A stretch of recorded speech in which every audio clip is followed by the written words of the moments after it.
درد اور دکھ کی کون سی وہ قسم ہے جو اس بستی میں نہیں اتری؟ دوسری جانب طاقتور اسلامی ملک اس خیال میں ہے کہ ہم تو محفوظ ہیں، تو وہ کمزور لوگ ظالموں کے پنجہ استبداد کے اندر کرا رہے ہیں، لڑنے کی سکت نہیں ہے۔ آج دنیا 21ویں صدی میں ہے، انسان تو انسان رہے، جانوروں کے حقوق پہ بھی بات ہوتی ہے، سانپوں کے حقوق پر تنظیم موجود ہے، کتوں کے حقوق پر تنظیمیں موجود ہیں۔ یہ کائنات کا کتنا بد نصیب طبقہ ہے کہ جن کی کوئی آواز بننے کے لیے تیار نہیں ہے،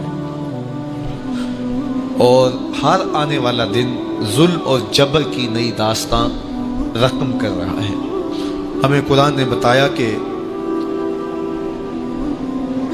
ایسے لوگوں کے لیے کھڑا ہو جانا چاہیے، مسلم امہ قوت کے ساتھ کھڑی ہو اور عسکری طاقتیں وہاں اپنے ڈیرے ڈالے جائے۔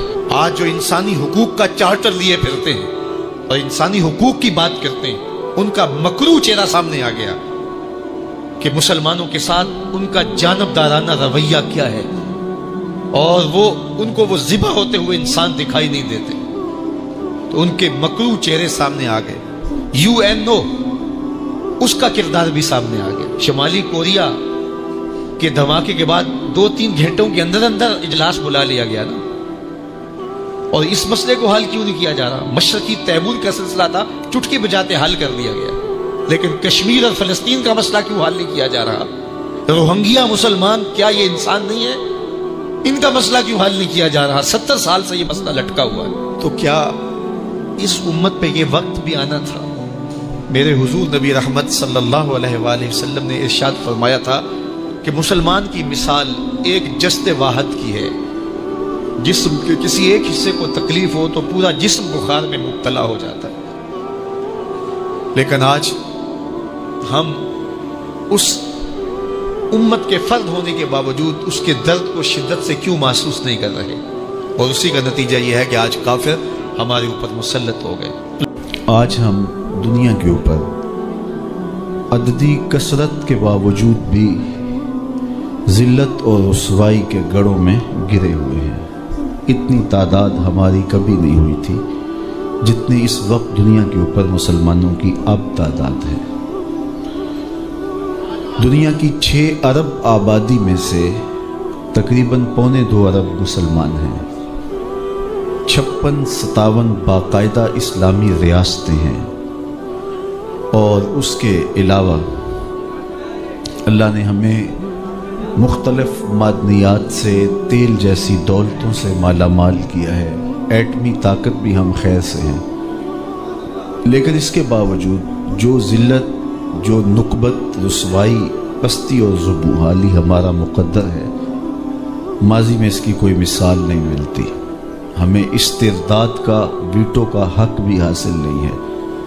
دنیا کی نظروں میں ہماری بے توقیری اور ناقدری کا عالم یہ ہے کہ دنیا کے جس خطے پر بھی کوئی خون بہہ رہا ہے تو آپ غور کرو تو وہ مسلمانوں کا خون بہہ رہا ہے۔ 1 انچ بھی جگہ پوری کائنات پہ ایسی نہیں جہاں خون کی ارزانی ہو اور وہ خطہ کفار کا ہو۔ جہاں بھی خون بہہ رہا ہے وہ ہمارا خون بہہ رہا ہے۔ اتنی سستی حرمت اور بے توقیری کبھی نہیں ہوئی تھی۔ میرے اور آپ کے آقا و مولا حضور نبی رحمت صلی اللہ علیہ وآلہ وسلم نے قرب قیامت کے فتنوں کا ذکر کیا اور اس دور میں آنے والی مصیبتوں کا بیان ارشاد فرمایا، اور کہا کہ ایک وقت آئے گا کہ تمہاری مثال ایسے ہوگی جس طرح بھوکے پلیٹ کے اوپر جھپٹ پڑتے ہیں، تو تم اس طرح لوگوں کی ہوس زدہ نگاہوں کا شکار ہوگے اور لوگ تمہیں اس طرح نوچ نوچ کے کھائیں گے۔ تو صحابہ نے عرض کی، یا رسول اللہ کیا اس وقت ہم تھوڑے ہوں گے؟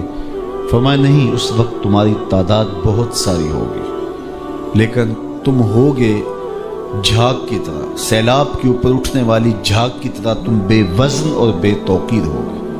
دنیا کے اوپر تمہاری کوئی قدر نہیں ہوگی، تمہیں کوئی پوچھنے والا نہیں ہوگا۔ عرض کی یا رسول اللہ اس کا سبب؟ فرمایا تمہیں ایک مرض لاحق ہو چکا ہوگا، اور اس مرض کا نام بھی بتایا، الوہن۔ عرض کی مل وہن یا رسول اللہ صلی اللہ علیہ وآلہ وسلم، حضور وہن کیا ہے؟ قال حب الدنیا و کراہیت الموت، دنیا کی محبت اور موت کا ڈر، یہ ایسی بیماریاں ہیں جو تمہیں کھا جائیں گی، اور تم وہن میں مبتلا ہو کر کے بے توقیر ہو جاؤ گے، اور بے توقیری کی زندگی تمہارا شعار ہوگا۔ اور آج دیکھ لیجئے، آج ہم کٹ رہے ہیں، لٹ رہے ہیں، پٹ رہے ہیں، لیکن ہم پھر بھی شاد کام ہیں۔